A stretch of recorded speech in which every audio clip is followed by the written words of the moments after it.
like glitching right now. Anyways, my name is Cosette Calderon. I'm going to be the first speaker for the affirmation from Benicia. And then my name is Danny Delgado. I'll be the second speaker for the affirmation, also from Benicia. My name is Akshay Hariharan. I will be the first speaker for the negation in this round. My name is Anika. I'm going to be the second speaker for the negation. Okay. Really quick housekeeping. Please no speed talking for the sake of my flow.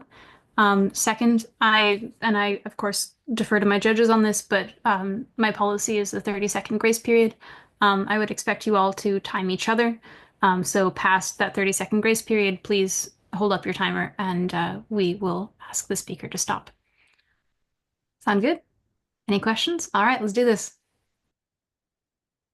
Great. Okay. Is everybody okay with an off-time roadmap? Yes, I'm not seeing any no's, so I think I'm going to go ahead and give one. So hello, my name is Cosette Calderon, again representing Benicia. So quick off-time roadmap. I'm going to first start with defining what type of round this is. We'll go into definitions. We'll go into the weighing mechanism. Then we're going to have 3 contentions for you today. And I'll clearly let you know when we're moving on from contention to contention. All right, verbal POIs are okay, but I do have a lot to get through. I'll try to answer them if I have time. My 7-minute timer will begin in 3, 2, 1. Hello, judges. We strongly affirm the resolution that this House regrets the claim that history inevitably moves towards a particular end. An example is Fukushima's end of history or Marx's global revolution. We're going to define this round as a value round. Moving on to definitions, we say history is defined as humanity / the world. We have a warrant for this. We say that it's filled context. The 2 examples given, Fukushima and Marx, are about ends to humanity based on events, right? So that's talking about humanity. The second thing is we defined this House as a reasonable, rational actor. We define inevitability as certain to happen, unavoidable. We define particular end as any kind of societal circumstance. The examples, again, are in the info slide that we read. We say that the weighing mechanism, the value of this round, is net benefits, the most amount of good for the most amount of people. And we say that the value criterion, or how you judge that, is the quality of life to people. Our first contention, inevitability makes us think ends justify the means. Oh, I apologize. Contention 1, justification for oppression. Our claim is that beliefs that we are to progress to a certain goal will always lead to oppression, as people see the ends justify the means. Warrant 1, what people see as inevitable. Subpoint A, people will see what they believe in as inevitable. So examples of this. Americans see democracy as the natural order of the world, and it's inevitable that the world embraces it.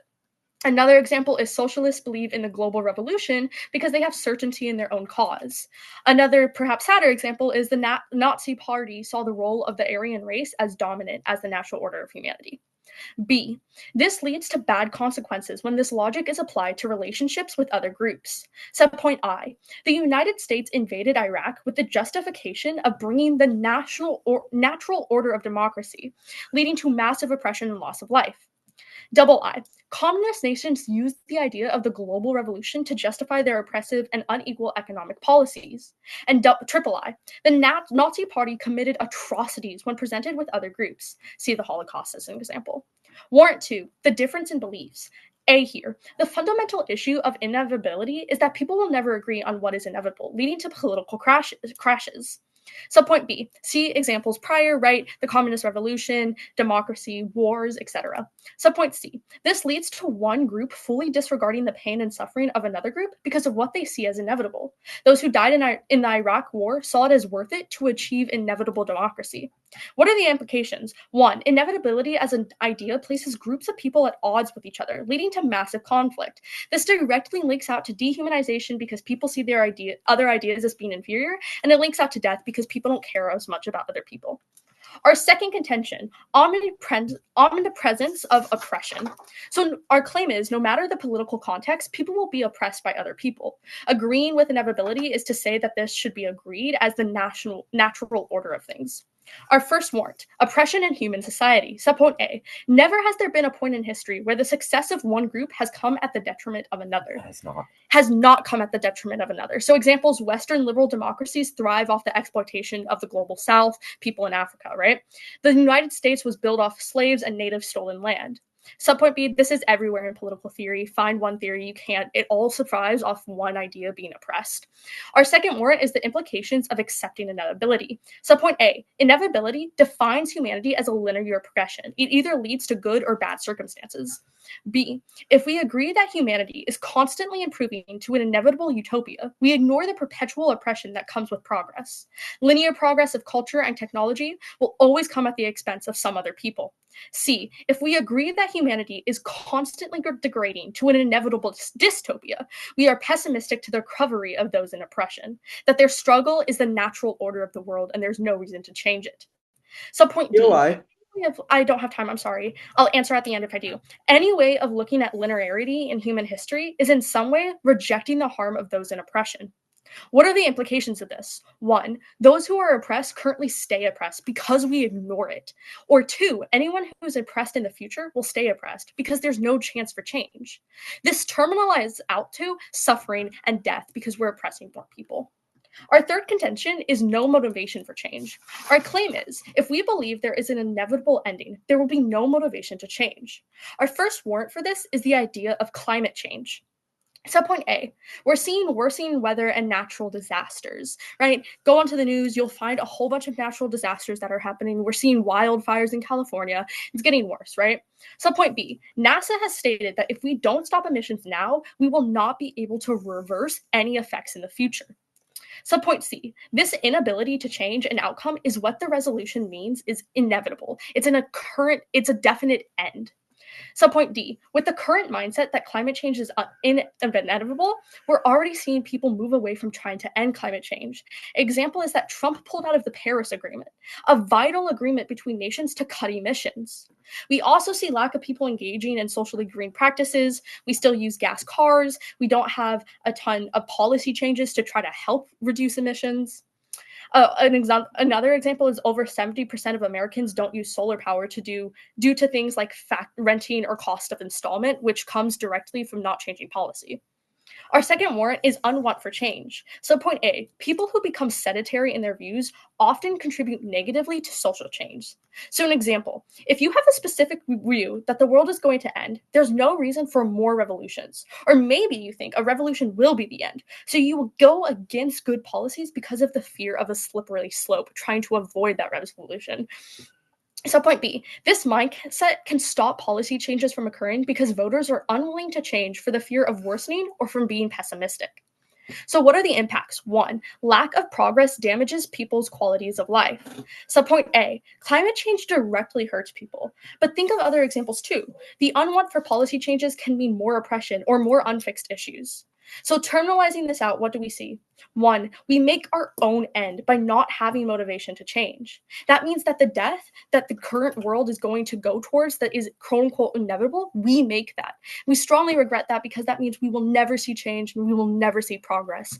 I strongly encourage a vote for the affirmation. Thank you.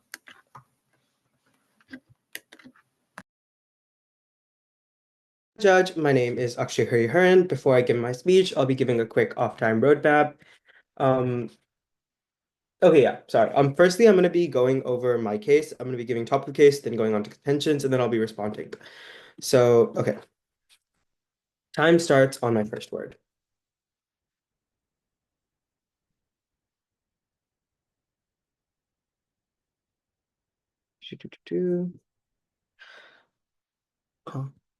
Okay.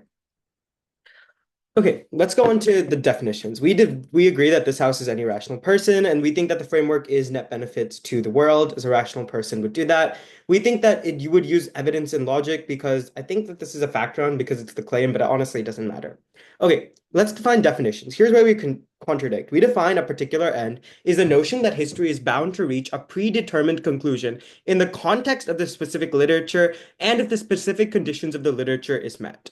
Two observations on this definition. Firstly, it basically means that conditions need to be met, meaning that Karl Marx, for example, in his Global Revolution said that if we continue on this trend and we don't become communist, then this revolution will happen. So these books do have things and policy actions that they want you to take in order to avoid inevitability or to make sure. And the second thing is there's a smoother way to get to the end. Fukuyama's End of the World explains that countries can optimize the process of democratization by less suffering, by eliminating wars, improving the quality of life, focusing on citizens, and doing a myriad of other policy solutions. The book explains that there's a faster way to get there at the end. Okay. Now, our third observations is our contentions are mainly going to be about literature and the specific thing, but this is the logic before we start. The logic is better generalizations create better policymaking. If you have a clear approach of what to do and what can happen in the future, it allows you to policymakers to run specific solution. The second logic is people continually deny the status quo without a clear flashbang of what might happen. Currently, the status quo, Trump and a lot of Republicans deny climate change even existing. Not even that they deny that it's going to be solved. They deny it existing, period. The Libertarian Party got 600,000 votes, and they deny that the fact that the government should exist. People need a flashbang of what's going on to understand. That brings us to our first contention, environment. 3 subpoints. A, climate change. So the novel we're talking about here is The Sixth Extinction, An Unnatural History. This novel explains a natural end to history. It's a Pulitzer Prize winner that explains that the current mass extinction is caused by climate change. And the book explains that we are going to have a sixth extinction if climate change does not stop. Colbert's book has increased awareness on the biodiversity crisis from climate change and blames CO2. So her book has a couple key policy solutions, which we'll talk about in solvency. But let's give the uniqueness. What's happening right now in climate change? The IPCC warns that we are reaching the tipping point of 1.2 degrees. Our uniqueness, too, is these changes are about to accelerate. And if we fail to act now, 2050 is the point of no return, according to the IPCC. Bring point right now, emissions are increasing and we're failing to meet these goals. But if we actually read The End of the World, and if we agree that history has an inevitable end of being destroyed, we can listen to her policy solutions. So her policy solutions is followed. She recommends immediate actions to limit the future of damage by reducing carbon emissions now and transitioning to renewable sources. She explains a carbon tax can reduce the economic impacts by 20% according to like UN estimates and her, and 2, reforestation. She explains that effective reforestation by the government using native trees with management can reduce emissions by 40%. So 2 examples of countries that have listened to her. A first country that has listened to her and actually heeded her advice is with carbon tax, Canada. Canada has implemented a carbon tax in its British Columbia province, and by specifically following her novel about the inevitable end, they move away from it by implementing this carbon tax. To China, though China is not the best idea of this implementation, their desertification has been stopped by planting by trees. They planted over 5 million trees, which resulted in a 30% reduction in desertification. Okay. So the B is water. Okay, the novel here is The Water Knife by Paolo Bagliapicci. Bagliapicci's novel is set in a future America where the Southwest has become a desolate wasteland due to water shortages. It also explains Iraq and other key reasons with water shortages. So Bagliapicci's work has contributed to discussions about water conservation. Specifically, we'll go into solvency by what he recommends and who has done it. Adding more statistics to Bagliapicci with uniqueness 1, global freshwaters are becoming increasingly contaminated, with over 80% of wastewater being dumped into rivers untreated. Uniqueness 2 is this is mainly spurred by agriculture and industrial runoff, leading to the spread of toxic chemicals. And the bring point is by 2050, 3.2 billion people are expected to live in water-scarce people, and lots of these people are going to have water contamination. So what does he recommend doing? He recommends strengthening the water pollution regulations, implementing water standards, to avoid the end in his book, he advocates for implementing strict water quality standards and holding industries accountable for pollution. He uses the Clean Water Act as an example and a starting point, but then he goes further in countries like Netherlands who have actually done even pure waste watering and making sure all the water is contaminated. The second thing is investment in water recycling technology. He recommends water purification and tracement technologies that will ensure the water is clean. Cities like Singapore are using very, very new technologies in water purification, like reverse osmosis, to clean their water. The impact is we don't listen to him, over half the world will lack basic drinking water, and waterborne diseases will kill 10 million. Okay, the C example is biodiversity. And the biggest book in the entire world is Silent Spring by Rachel Carson. She explains that the end of the world is going to be the destruction of all native diseases if all native birds and nothing happens. Silent Spring, which is a really good read, documents the dangers of pesticides like DDT, human activity, deforestation, and many more. And her groundbreaking work literally created what's it again? EPA. So using this book, if she didn't write this book, DTT would have not been regulated, and DTT killed 10 million animals in this time frame, and it would have killed even more. Rachel Carlson also recommended protecting forests from deforestation like China did and conserving marine life. The World Wildlife Fund estimates that species are disappearing at a 1,000 times rate, and if we don't heed her advice, like other countries have, we are same to meeting the same fate. Okay, contention 4 is economy. The thing we're going to be using here is Rosa Luxemburg. Rosa Luxemburg, unlike Marx, was not advocating for communism, but she advocates for socialism. She explained that the combination of welfare taxes and the combination of both capitalism plus extreme regulation through the state was the only way to go forward. So what's happening right now because of capitalism? Look to the United States. The United States is actually the example of a very bad capitalism. 5 examples here. The top 1% own a vast majority of the world's wealth, with 50% too. The top 1% own all the media and most major media publishing. 3, we are literally becoming an oligopoly. We can see the trend of companies merging together with tech giants owning over 80%. 4, the fourth example of this is the fourth example of is Trump's cabinet. Trump's cabinet is literally becoming an oligopoly. You can see billionaires standing behind him. His cabinet is one of the richest, and he's appointing non-politicians into it. So Rosa Linda's future, prediction of the future, where the rich control most government and media, is likely without strong government influence from the people. So the 2 examples of countries that have followed her. So her system is she advocates for socialism, and 2 countries that follow her are Denmark and France. Denmark's welfare state with high taxes and strong labor protections are inspired by the idea of social democracy, and they have a high distribution of wealth. France has a rich history of socialist thought, and figures like Rosa Luxemburg contributed to France's emphasis on workers' rights and universal healthcare. Now let's go on to responses. Firstly, my opponent's definition of inevitable is certain to happen is not true. You need to take into the context of the literature. Okay. The ends don't justify the means. Basically, the opponents have a contention of the value to life. They explain how oppression will always continue. That's not true, Judge. 3 responses here. Firstly, queer people. Oppression of queer people, they weren't even existed. The United States declared them a mental health and detained them, but now they have rights. 2, women. Women were literally slaves to a husband in some stories to the Bible and had 0 political rights. Women have gained more rights. And 3, people of color. People of color were actually literally enslaved and rights have improved. The omnipresence of oppression is false. We give you literature that explains how it's the opposite that's happening. Secondly, people are not justifying things. We explain that no one is using this, their examples are mostly false. They give Iraq, for example. Iraq had no inevitable end. Nobody thought that was the best way to get democracy. The reason why he invaded Iraq is because of Bush. 4 subpoints here. 1, Bush lied. They said they had nukes when they didn't have those. 2, Bush had other motives. He wanted to avenge his father's failure in Iraq. 3, people criticized Bush insanely out of this. The invasion of Iraq was not a success, but it was an opposite. It was the warning of colonialism. It was the opposite of the inevitable end. The inevitable end to Iraq was stop colonialism, and it was proved here. Our consequences in Iraq led to bad things like ISIS, which was proved in Karl Marx and Rosa Linda's book. Your time, we're 45 seconds over. Oh, sorry. I'm at 8:45. Sorry if I... No worries, I get it. Sorry. Okay, there we go. Sorry, I got disconnected. All right, hello everyone. My name is Dan Delgado. I'll be the second speaker for the affirmation today. So a quick off-time roadmap. I'm going to clarify the top of case, just make sure we're on the same page going forward. I'm going to first start on AF's case, going over the few rebuttals they got out on our first contention, then going on to their case. So unless anyone has any questions, which I'm not seeing any, my 8-minute time begins in 3, 2, 1. So again, hello judges. My name is Dan Delgado. So quick review of top of case. So now they try giving this idea that we need to situate what inevitable is in the situation of the context. Then they bring out how Karl Marx says that certain conditions need to be met for a communist, like a socialist revolution, and how Foucault gives solutions for how to lower stress of the democratization. However, what we were to say both of these is yes, conditions are given and solutions are given. They're not saying it's going to happen without effort, but we are saying our definition of what inevitable is still standing, certain or it's going to happen. Right, so both Karl Marx says the socialist revolution takes effort, it takes conditions to happen, but he's saying it's an inevitable course of human history.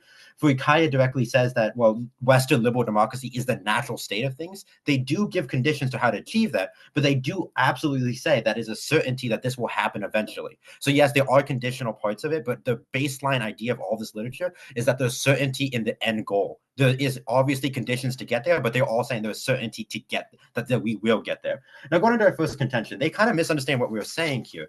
We tell you that at every point in human history, there is going to be some level of oppression. And our whole point is on this idea of linearity. The idea of inevitability gives us the idea that we're linearly going to go up into utopia or linearly going to go to dystopia. That's what an eventual end is.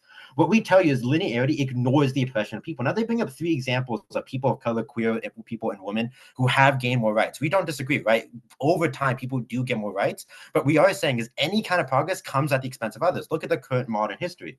Sure, we've given more rights to queer women and people of color, but we're still seeing massive economic oppression of the global South. We're seeing Africa with unfair trade deals. We're seeing South America plunge further into massively unfair trade deals. We just saw tariffs be threatened on Venezuela. We're seeing massive hegemonic expression of power from the North to the South. We are still seeing oppression. Our point isn't being that everyone's going to be oppressed every time. We are saying oppression exists and it's going to continue to exist in some form.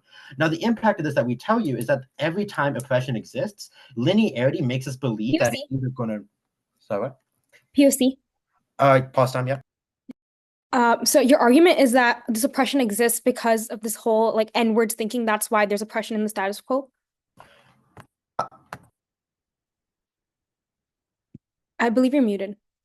Sorry, I'm not saying linearity is what's causing oppression. I'm saying linearity ignores the oppression in the status quo, if that makes sense. Thank you. Okay, I'm exactly 2 minutes right now. My time will restart in 3, 2, 1. So because that, we give you this analysis that by looking at linearity, either A, you're looking at we're going to utopia, which in that case, we're ignoring the oppression of many people because we're ignoring the fact that growth of culture and technology comes at the expense of others. Look at the modernization of the United States and industrialization, which came at the expense of like, you can say Native Americans, their land was taken with the railroads. You can see even the modern day, modern crypto is putting South Asian countries, a lot of like Southern nations, in massive bankruptcy, that their economies are being overrun. So we're saying that if you believe we're going to utopia, you're ignoring oppression. If you believe we're going to dystopia, you believe oppression is necessary and oppression will happen regardless. So either which way you look at it, if you believe we're inevitably going to go up or inevitably going to go down, it ignores oppression. That was the main point of our case here. So all 3 examples of some people who have gotten more rights, sure, that isn't our point. Our point is oppression still exists in some way. Next, we only go after one of our examples of the Iraq War. They basically says, well, Iraq isn't a good example because Bush lied, they were critical, and it was ultimately colonialism. Our point was the United States has an idea in itself that democracy is inevitable. The operation to invade Iraq was called Operation Iraqi Freedom. That was the whole justification behind it. Sure, Bush lied. Bush understood why he was invading Iraq. He knew it wasn't to bring democracy, but he took advantage of the idea of inevitable democracy. That was his justification. So just because, yeah, he didn't actually believe in the fact democracy was inevitable, he used that idea to justify his invasion. Look at the Nazi Party. Did the Nazis, well, the Nazis did probably believe the Aryan race was going to be superior, but they still used that idea to justify why they should do what they did, right? Look at socialism, right? I imagine Stalin understood that him like suppressing revolutions and causing the Holodomor in Ukraine wasn't going to lead to the socialist revolution, but he still used that idea to justify it. Our point in our whole first contention is that these ideas of like inevitability always will lead to justifications of oppression across the board, even if it's not necessarily true. Now, just to point out, our second and third contentions go completely unresponded. They have a chance to respond, but I'll give my point of golden responses to this. So just as an overview, omnipresent oppression basically says that, well, oppression will constantly exist, like I've already mentioned, and it will go to certain degrees.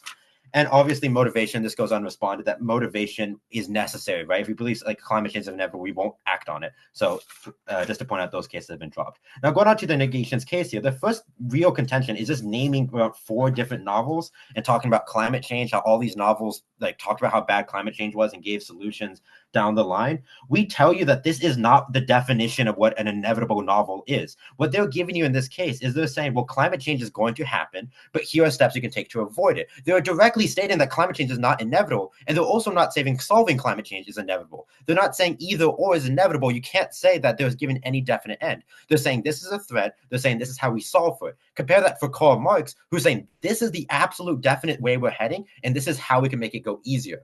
Right? When we look at these natural history books about water knife, the few other books they mentioned, we can say that though they aren't giving definite answers of what's going to happen. They're not actually saying anything is inevitable. They're just giving solutions to help us to avoid a really bad consequence. Look at our definition, what inevitable is. Inevitable is, we defined it as the certain and without able to stop it, right? They're not saying solving climate change is certain. They're not saying climate change itself is certain. They're saying it's a threat. We can solve it. Here's how. There's uncertainty built into those novels. So we can say just by definition wise, literally down the line, all of the points about climate change are not inevitable documents, but just to look at them, they're trying to tie these random novels to actual policy solutions by politicians. They're saying Canada listened to this random book and started doing reforestation. They give absolutely no links to how this one book and idea caused this policy change.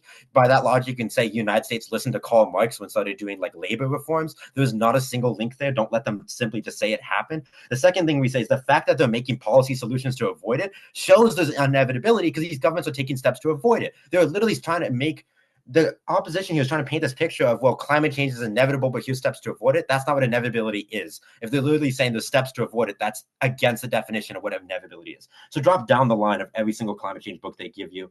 Any policy situation is literally an optimistic solution by a government. That's not what inevitable is. Now, going on to the fourth contention they jump to about Marx and socialism and how bad like the Trump cabinet is global monopoly.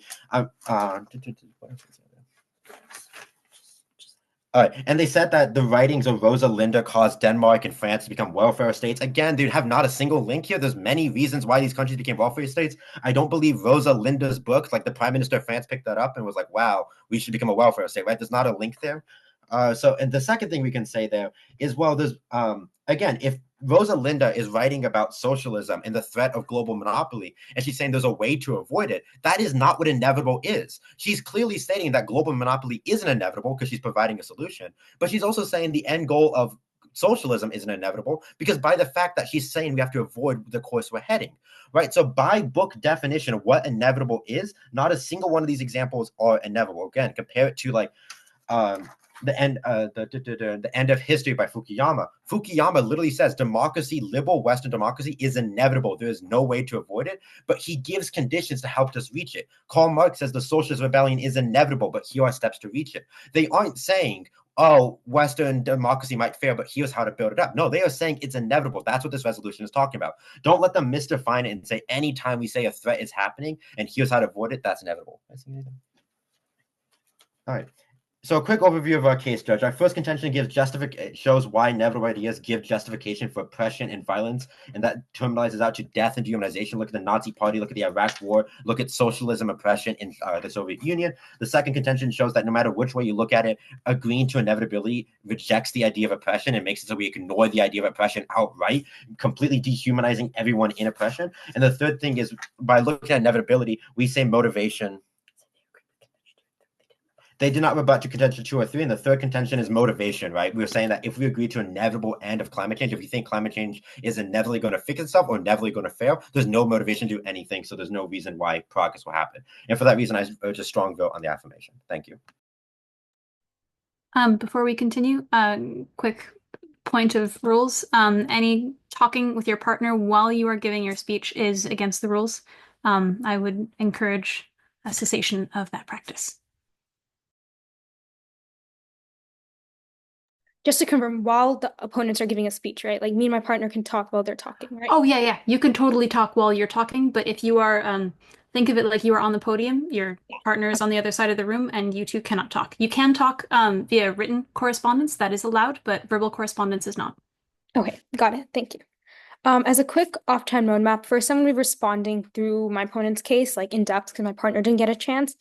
And then I'll quickly respond to the few responses they made for my opponent's responses. I mean, my partner's responses, sorry. And then I'll finally go back to our case. Okay, time can start on my first word, which is now. So first for definitions, the first thing they said is history is humanity/world. Just a quick modification, as we mentioned, history is about the prediction of humanity through events, because history is all about prediction. And then they talk about inevitable is certain to happen. And this is just one thing, judges, I want you to start on your flow. One thing that our opponents have a misconception about is that history is not, inevitable is not just about inevitable is about the ends, like the means or the things to accomplish this inevitable. They don't have to be inevitable. For example, like one of the biggest blanket arguments they're making is that our arguments in our books are not inevitable because they have all these solutions, so you don't eventually reach this inevitable. But this is just a hypothetical inevitable, and there can be steps to avoid this whole end. And that's the whole point of having this end, that people can avoid it because it's not a good end or it's a bad end, or if it is a good end, that people can have steps to achieve this end. So that's one thing. We have conditions, we have ways to achieving. So Okay. So and then they mentioned value to life. That was one of their first contentions, and end justify the means. So first, end justify the means doesn't imply that the means are acceptable. It's about weighing consequences while applying ethical limits.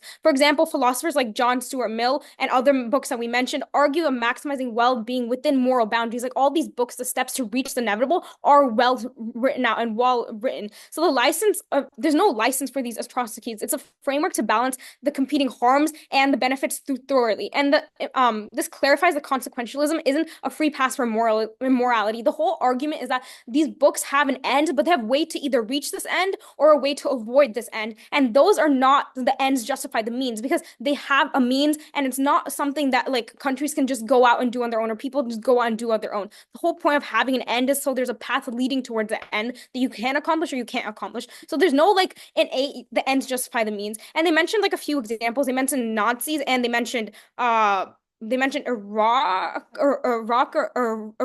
So a few responses to this, it was responded a little bit, but a few responses to this is first, Bush didn't go invade. He used nukes to justify. Second, he also used previous attacks to justify it. This was not anything about an end whatsoever. It was not about democracy whatsoever. Second, the Nazis are really, really bad example because there was no end for them. It was a moral belief. It was a different scientific belief that they had that the Aryans were better than others. It was not some end utopia that, oh, Aryans are going to rule the world. It was about a specific belief that they believed that these Aryans are better than these like Jewish people, for example, but it's not a whole end. And second, it's about, where'd it go? Second, the whole Nazi example is about okay, wait, I cannot find that. But next they talk about how a bad lot they talk about pain and suffering. So first, okay, sorry. So second contention, they talk about omnipresence of oppression. So for a few responses. First, oppression is not an inevitable end. We have so much more progress.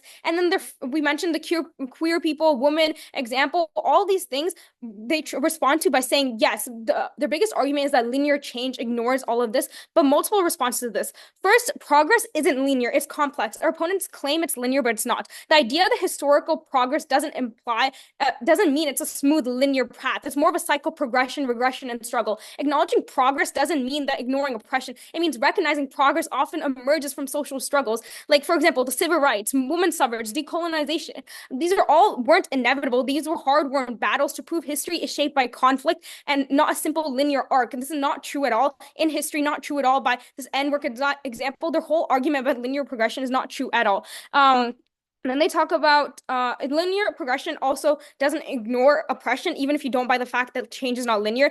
They often, in fact, highlights it. In fact, claims that we progress. It recognizes the struggles and we progress for slavery, from colonization, from apartheid, etc. You can't measure progress without acknowledging the past and present oppression. So even if you don't buy the fact that this change isn't linear, the fact is, even if it is linear, we acknowledge the path and we work on improving it because a straightforward path means you acknowledge the past. So the act of tracking progress forces societies to confront the injustice. So clearly, the entire second tension about injustice is wrong. Now, quickly on. So the whole dystopian argument. Your opponents claim that dystopian must never have solution and almost they have to have a definitive end of failure. But we explain this is wrong for 8 reasons. First, dystopian vision is avoidable. Dystopian narratives often focus on the grim, inevitable future, but this view is deterministic and overlooks the potential for creative solutions and societal change. The success of one group does not necessarily lead to dystopia. It can lead to new ways of thinking, to innovation, to more sustainable systems. Movement towards sustainability, equality, and justice are working to prevent such dystopian futures.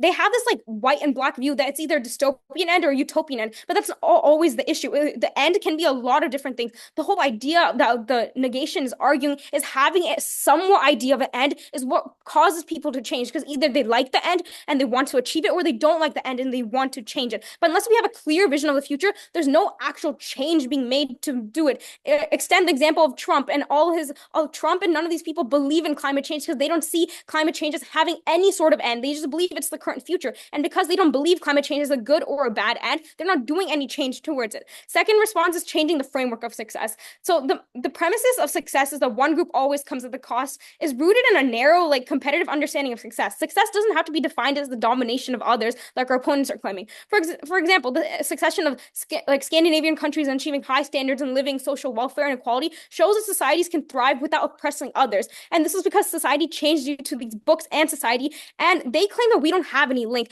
but they never explained why we don't have a link. We provided evidence how these people have these books like by Rosa led to direct link to Denmark and France, and how reading these books led to this change in thinking. And then third is history. History is full of examples how oppressed groups have fought back and achieved their liberation or significant movements in their conditions. The successful movements like the civil rights in the US, the end of apartheid in South Africa, the decolonization through Africa. So oppression is not inevitable. These change, they're inevitable. What they wanted was freedom. Oppression is actually not rooted towards the end at all. Yeah, the success of one group, which is previously marginalized, doesn't always have to come at the expense of other. We have multiple examples showing this. Fourth, it's fourth, social movements create new possibilities. The idea that of sex with one group always comes at the expense of others fail to account for the power of solidarity and coalition building. And marginalized groups come together to advocate for change because that's the end they want to achieve. They want to not be marginalized. They don't want to be oppressed. So in fact, it fosters ending all this oppression. It fosters collective thinking. It fosters working together to expand opportunities for everyone. And then yeah. Okay, now quickly back onto the flow. So then their responses they mentioned okay, so the biggest thing is that they claim that we don't have solvency, and how they claim that having a utopia or dystopia, but having our argument that having all these things, it does not mean it's inevitable. But there's multiple reasons why this is not true. First, we have solvency. The fact is these books is what proves. So these books help people who read it actually push for change. Silent Spring was a literary read by over 100 million Americans, and it led to so much change. Second, it also creates a clearer pan. Books create clear ideas. The biggest problem in society today is one, people either know the end, but they don't have ways to achieve it, or people don't know the end and they don't care about the end because they don't think like such a bad end exists. Like, to reiterate, these books that, as my partner mentioned, extending our case of a climate which doesn't have much response other than that we don't have any links. This case proves that this case proves that Denmark and France utilized this to create better economic policies, better environmental policies, and which are so much better than the US because these ends had means leading up to it. For example, and extending more, the sixth extinction, they had no response to how this book led to actual urgent policies to adapt construction. They had no responses to any of this. And their biggest thing about impact is leading back into their own contention. And their only really warranting behind this is about solar panels, since it's so expensive, people don't have it. But there's multiple reasons why solar panels are not accessible, and they're actually working towards change. So people who actually view an inevitable future see that there's lithium batteries being made, there's fuel iron cells being made, there's offshore wind plants being made. So many people who actually believe in the end know that we need to avoid the end of climate change being a huge disaster. So they're doing all these steps to change it. Overall, at the end of the day, the end is what leads to the means.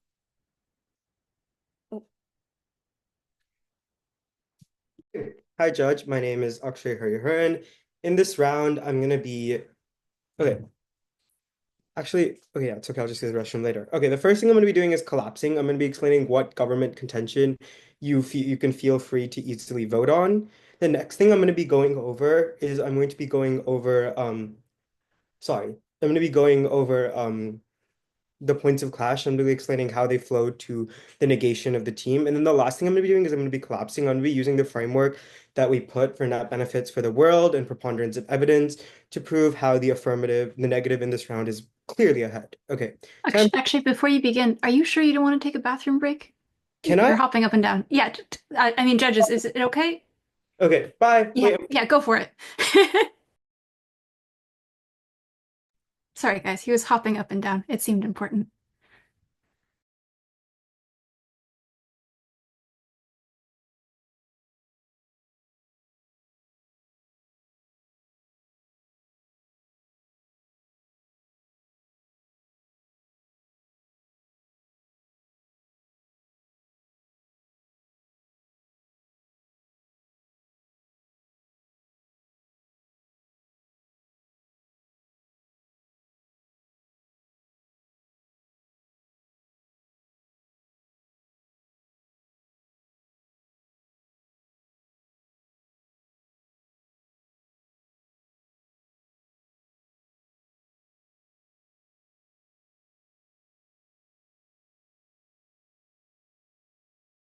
Okay, I'm back.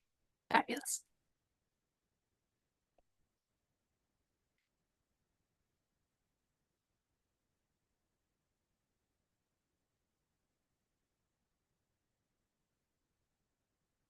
Wait, give me a second. Okay. Time restarts in 3, 2, 1. Judge, the theme of this round is solvency. Whichever side proves that they can actually clearly solve, and whichever side proves that society actually is changed by these issues should win the round. We've explained that dystopian utopian novels, and we'll go through this more through our point of clash, though they have a definite end, though the dystopias have a definite end, in the stories. Zero pause time. I'm so sorry, I didn't mean to just cut you off mid-sentence, but the idea that solvency should be the overall weighing mechanism and decider of the round is brand new in a rebuttal speech hasn't been brought up top of case yet. No, I'm just giving the theme.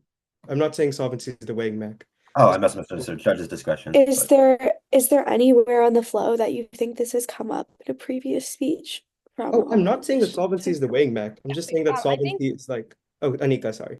So I think I mentioned like solvency is like how I responded about solvency, and solvency is the biggest thing that we have. And I think we're just like cross applying that, like solvency is like the way to like solve like the whole issue about who's like actually reaching the end. And because I guess he's applying like cross applying like solvency to their arguments versus our arguments, but it's not like a motivation. It's all I'm just saying is that like this Okay. debate has May I been. interject for a second? I actually have on my flow for Anika that I have solvency on there. yeah. So All right. The rest of us will take it under consideration. Okay. Before I start my time, it doesn't really matter. It's just like motivation and actual impact. Okay, time restarts in 3, 2, 1. Okay, we explained through. Wait, sorry. Before time restarts, what time are you guys at? I'm at 10 You seconds. have 4 minutes and 10 seconds left. Okay, I'm at 20 seconds right now. Okay, time restarts in 3, 2, 1. Okay, basically, we were going over how much the book has impacted and how much society has been impacted by the culture of the novels. So we're going to be choosing to collapse on Silent Spring for 3 reasons. Firstly, because DTT and how many, like, this book's actually creating the EPA has been dropped. We tell you 3 articulations. Firstly, the EPA was created because of Silent Spring. This organization was divined from it. 2 millions of people have read Silent Spring, as Anika mentioned, and millions of people advocated for policy change. 3, the book specifically advocates for a specific policy change about ending DTT and reforestation. The EPA immediately ended DTT, which is like DTT is like a chemical, like a bad fertilizer. It kills a bunch of animals, and over 10 million animals were killed in the 30-year time period. And if you Zero pause time. This specific example of like EPA action again is brand new in a rebuttal speech. I don't have it in my flow.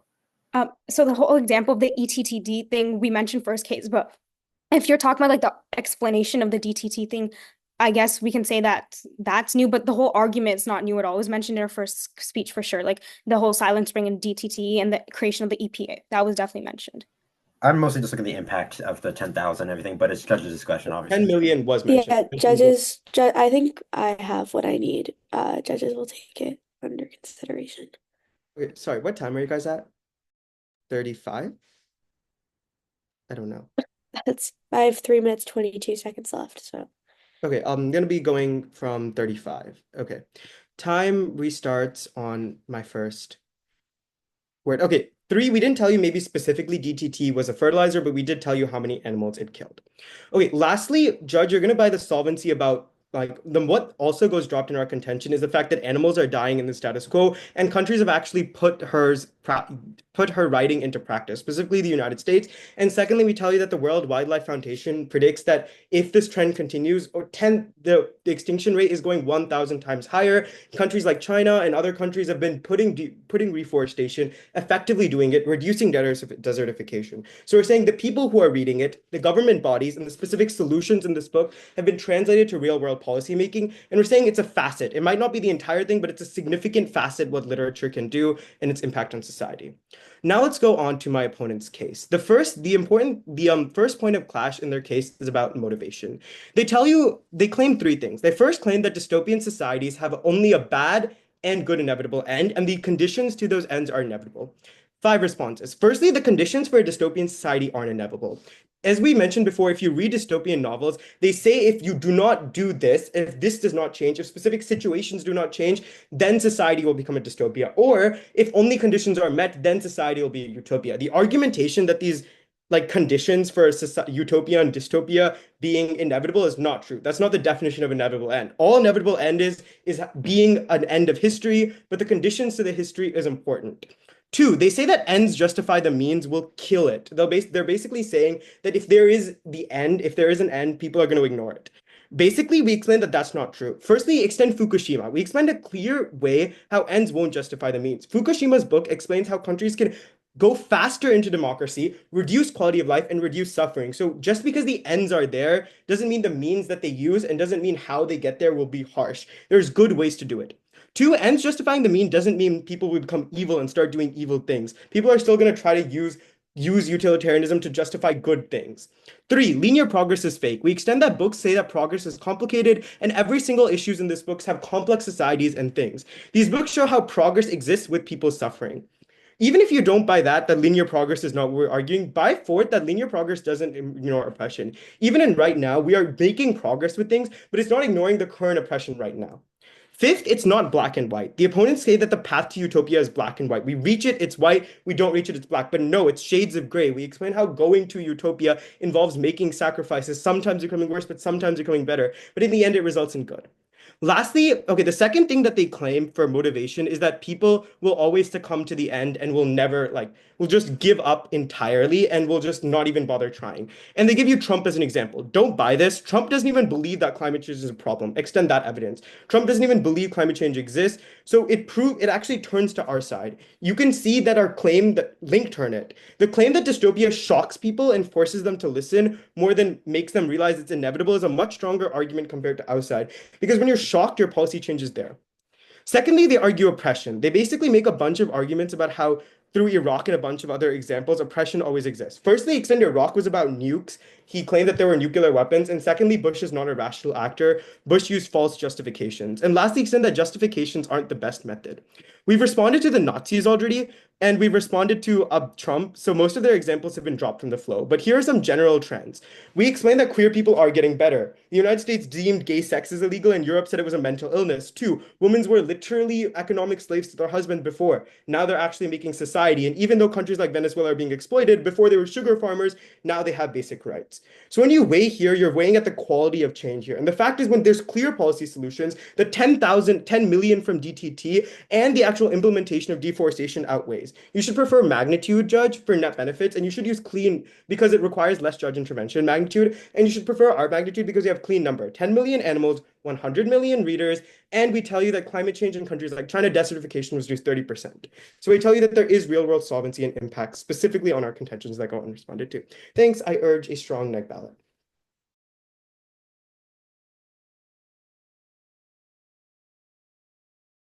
I apologize. I was on mute. Okay. Hello, everybody. Again, my name is Cosette Calderon. I'm going to be... Can everybody still see me? Sorry, my computer's glitching right now. There you go. Okay. I think everybody can see me. I think everybody can hear me. If you can't, just type in the chat because I might not hear you or something like that. Anyways, okay. Hello, my name is Cosette Calderon. So I'm going to do a quick off-time roadmap. First, I'm going to handle this definitions battle. I think it's really important for this round. Then I will be going on to respond to some of their points of collapse. And then I will be going on to our collapse point and then Wayne. Does anybody have any questions before I begin? Great. I have 5 minutes on my clock. My time will begin in 3, 2, 1. Hello, Judge. We still strongly affirm the resolution that this House regrets the claim that history's inevitability moves towards a particular end. So let's go over the first thing. The negation presents this idea of solvency. They say that whoever can solve the best, that's what we need to consider. That's the overall theme for this round. The issue with this idea is that this is defined either as a fact if you buy the negation or a value round. We're not talking about who can solve the best for an inevitability round. We're talking about whoever can value one thing over another. Okay, now let's go over the first few things. We believe the most important issue in this round goes back to our second and our third contention. We have a few reasons for this. Why? One, it completely goes unrebutted in the negation's first speech. This means a few things. The first things it means is that they completely agree with our ideas. What does that mean? It means that oppression will always continue, no matter what. Why? Oppression is common in human society. The second thing that we believe is the most important thing is our third contention about how people aren't going to have motivation to change. Even if you buy some of their rebuttals, they still agreed with it in our first case. So you should also be agreeing with the impacts of our two cases. Now let's go on to definitions. The first thing we have to go over is this idea of inevitability. They come up with a different definition and they try to win on it. They say that it doesn't matter if we give solutions, it can still be inevitable. The issue is we have field context. We gave this back in our rebuttal speech. We say by definition, what? An inevitable end is something that is certain, that is unavoidable. If you look at literatures like Marx, given in the info, pause time. The articulation that the conditions required to meet, like we argue, the conditions required to meet inevitability must also be inevitable is new. So my partner brought up in his speech how your literature that you're including gives solutions, therefore is not inevitable. Oh, no. We're just saying saying that the articulation that these solutions being like even though that these novels are dystopian, the solutions being things that they could have done, that this is new, like the response to that. This is in response to your partner's speech, which I can respond to because she brought up some new points. But also, I'm not making a new argument. I'm trying to explain why we are going back to our argument that your books are not inevitable. Okay, I have everything I need if all the other judges are good. Okay, we'll take it under consideration. I have 3 minutes on my clock still. My time will begin in 3, 2, 1. Okay, going down this point, negation's trying to win your ballot on this idea that if these books have caused mass change, you should vote for them, that these books have maybe given a hypothetical inevitable end, but they give solutions and therefore they are proof that we shouldn't regret the idea of an inevitable end. The issue that they miss is that these books are not inevitable ends. Look at the examples given to us by the resolution. Fukuyama's End of History or Marx's Global Revolutions. These are literatures that don't give hypothetical ends. They give definite promising ends. Marx promises that a social revolution towards communism is inevitable. That is what we're debating in this round. So you can drop their points about all their books. Okay, moving on. They talk a lot about how dystopian and utopians sets conditions, and so they're not inevitable. We say that through linearity, they are inevitable. That's what an inevitability idea is. So now let's go on to our 3 examples, the 3 examples that we believe ultimately wins your ballot. The first is this Bush idea. My opponents try to say that Bush invaded Iraq not because of the idea of democracy, but because of a few different reasons, such as revenge, such as claiming nukes. And why we say yes, Bush did have alternative motives too to invade Iraq. He used the cover of the inevitable end of America spreading democracy. That is exact. Pause time. Yes. I believe my partner made the whole Bush argument in the first speech, and like any argument made since then was the exact same. I just reiterated, so I believe that this should have been responded in a previous. The nukes. My partner talked about how Bush went under the pretense of spreading democracy, but the judges have everything they need, so I'm going to continue. It's up to judges' discretion. I have 1:41 on my clock. My time will again begin in 3, 2, 1. So we clearly see, moving on, even if you don't buy that example, let's go on to the other 2 examples that go unrebutted. America, when it was just starting, we took from Native Americans, we started to colonize them. That's one proof that oppression exists, even when you're trying with an idea of an inevitable end. But the second thing that we see from that is what? It's proof. It's proof that we use ideas of inevitable end to oppress others. It's proof that it comes to bad outcomes. The third example that we give is the Nazi Party. My opponents try to rebut this by saying the Nazis didn't see an end rule, like they didn't see an inevitable goal. That's simply not true. They brought this up. This is new. I can respond to it. The Nazis specifically thought that the Aryan race would rule the world. That's why they did the Holocaust. They wanted to get rid of people that didn't fit their ideal of who was in power. So yes, the Nazis contributed what they did what they did because they saw an inevitable end. So now let's go on to some weighing aspects. The first thing that we win on is magnitude. Why? The breadth of having people oppressed with no change in the future outweighs anything the negation says about potentially having solvency for climate change. Why? Because 1, their examples fall through, and 2, because the magnitude of people dying and not having a chance for change is worse than having a potential chance for climate change but not doing it or acting on it. The second thing we win on is this idea of probability. The probability that people will give into historical practical ways, like we've given to you through examples, through Marx, through the Nazi Party, through America's revolution, of wanting an inevitable end to happen, seeing the inevitable end and taking the steps to get there, is more likely to happen than people, an entire country reading a book and changing their policy solutions to try to win it.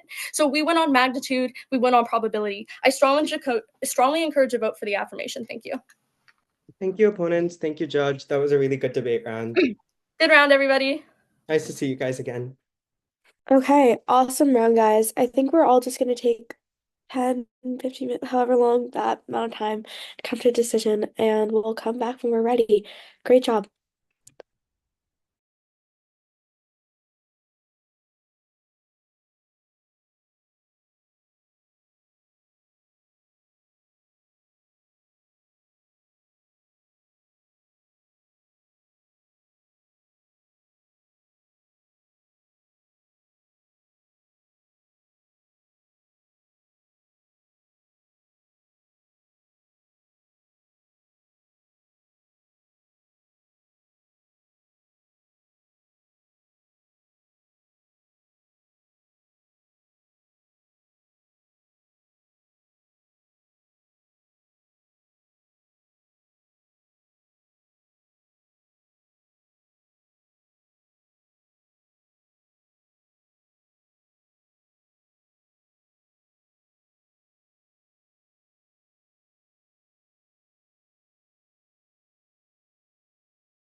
Right. I think I was the last judge to submit. Does everyone want to come back?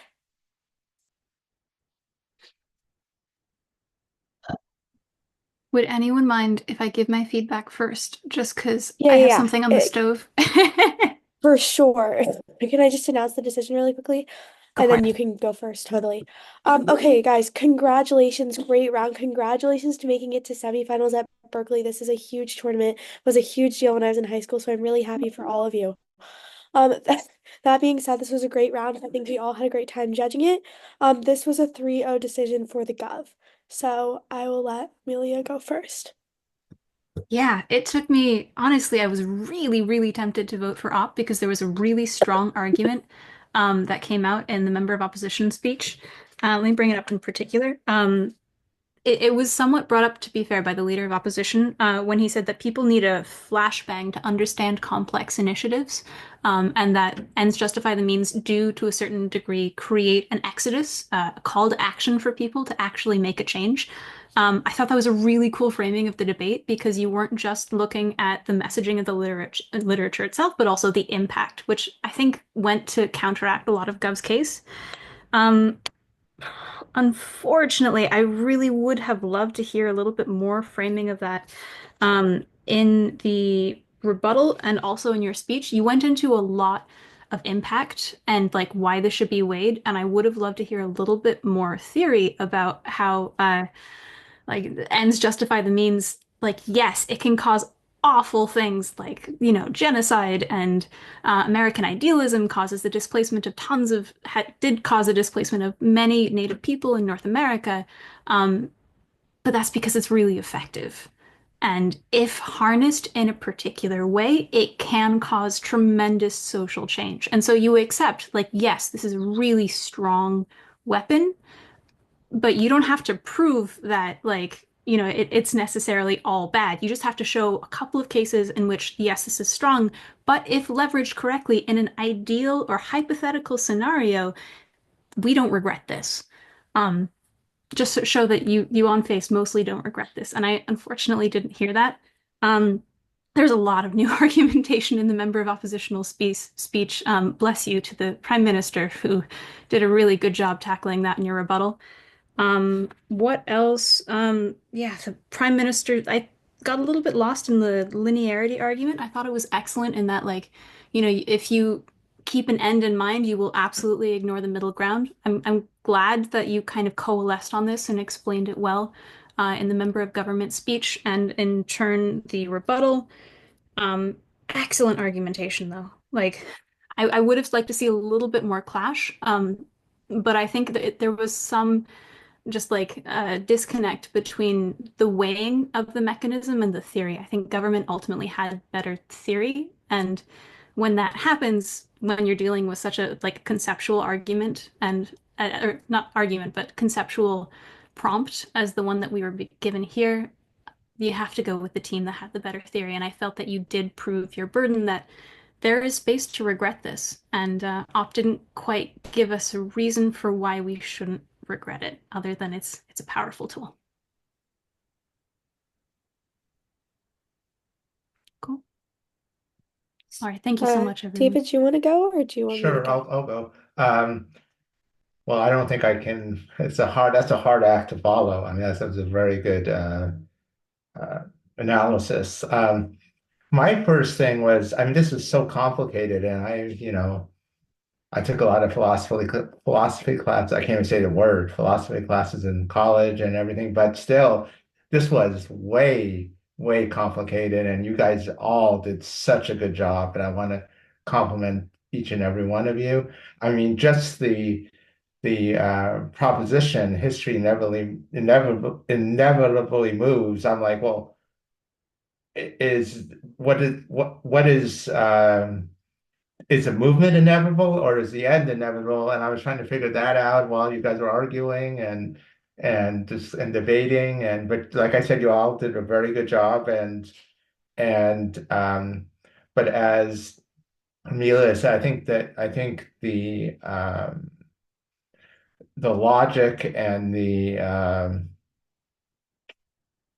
I mean, it was so close that I just I went with the gut because I was able to follow the reasoning a little better than the op side or the neg side. And I mean, there were a couple of things that um, the opposite, like avoiding inevitability. And for me, it's like, how do you avoid inevitability? But that's just a picky thing. I mean, I think that was, you see what I'm saying? It's just like, how do you avoid it? It's kind of like, I don't know what the word is in grammar, but it was kind of confusing. But good job to everybody and congratulations, Gov. Okay, awesome. So I thought this was an interesting round. I liked it. I'm not like totally like in love with this ballot. I think there's a lot of stuff that could have been done by Op in this round to have won, and a lot of stuff that Gov also could have done to win more solidly. But I'll talk about it more specifically. So the Gov collapse I get out of PMR is that like oppression comes first. It outweighs climate change. Lives more important than climate change, whatever, like all that kind of stuff that we get. From op, I get that solvency comes first, and this analysis that whoever shows solvency should win the round. I think it's somewhat new, but I do also think it's in MO to enough of an extent that we talk about solvency does matter a lot. And I also do think that the weighing, it like at the end of the day, like arguments for why a certain thing should come first on my ballot is probably like weighing. So, anyways. Given that that's true, I'm going to go through the two collapses and explain why I end up voting Gov on oppression. So the op collapse on solvency is this book, Silent Spring, because it solved climate change. I just want to say, I think the op casing strategy in this round was somewhat unstrategic because to give me four different books, say these are examples that rely on this definitions debate, which I can talk about in a second, as to what's an inevitable story, what's like a good story and what's not, in a tournament where the rules are that I can't just take evidence as true and it needs to be backed up by logic is really, really hard because I do have to buy a lot of Gov responses they give me that like this doesn't actually apply. So I think even if books can have influences, if we're judging round on solvency, Gov has three responses that make this argument not winning. First, they tell us it's unclear if these books are talking about inevitable things. I'm tabula rasa. I'm gonna pretend I've never read this book. So yeah, maybe it's not talking about an inevitable path of history. I don't really know if it even fits. Secondly, MG says that this probably just doesn't realistically cause government change. And I think I probably do buy that. Like, even if this book maybe did in actuality cause government change, what's the probability and the logic as to why a book would be so impactful as to do this? Because I get these assertions, but I get logic out of Gov as to why it's unlikely that this would be probable. Third, I get this probability weighing that makes like a lot of sense out of PMR, which is like, yeah, maybe this book did, but there's a really, really low probability that books in the future will. So it's unlikely that these books create a lot of change. So I think that I'm just at this point not comfortable voting here that any of these books are like calls to action are making change and causing the solvency that we get. Now, I do think you could have made a winning solvency argument many other places on the flow to say like the only place you're getting solvency is if people think that there's something that needs to be changed. This doesn't get collapsed on or weighed on in LOR or really MO, and I don't feel like super comfortable voting there because of that. But the second ballot I get is from Gov and it's on oppression. And Gov says that this narrative is used to cover oppression and they use the George Bush example. Their warrants are, I think, like twofold. First, in this like instance of inevitable goals, as in necessarily we're going to have democracy, so like thus we must move towards democracy. And secondly, with cover-ups, like this George Bush example, which I think is maybe the best argument I hear in this whole round, which is like it doesn't matter if it's true. George Bush can come out and say that the reason that we're striving for democracy, like we're going into Iraq, is for democracy, right? And I don't think this gets enough of a refutation other than to say that's not why George Bush was doing this out of both MO and out of LO. And I don't think those actually engage with the argument that if you can say that this is necessary, you're going to do it.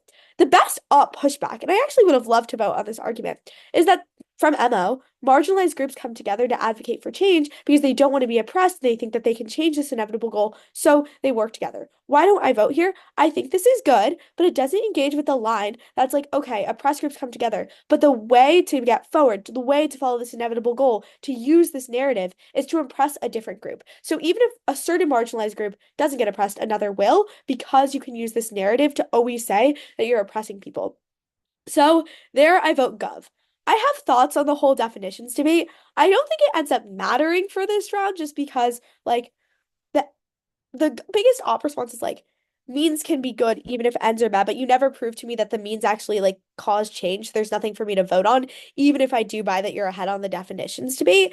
And then on the linearity argument, I have thoughts on this too. I don't know how it would have influenced my ballot because I don't think like it actually links into any impacts.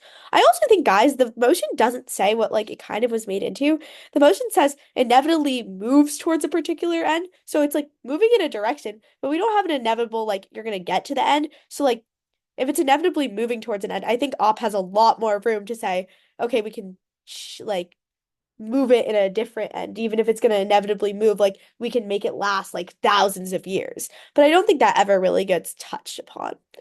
So that's my ballot. If anyone has any questions, let me know. You can also email me. But this was an awesome round. Thank you all. Great round. Thank you, everybody. Bye. Bye. Benicia, congrats on getting to finals. It's supposed to start in 10 minutes. Do you guys need a longer break than that? We can do 10 minutes. Yeah, sure. Yeah, we're 10 minutes good. is okay. Wonderful. Topics are going to be posted in that case at 3 p.m. All right. Thank you so much. Thank you. Bye.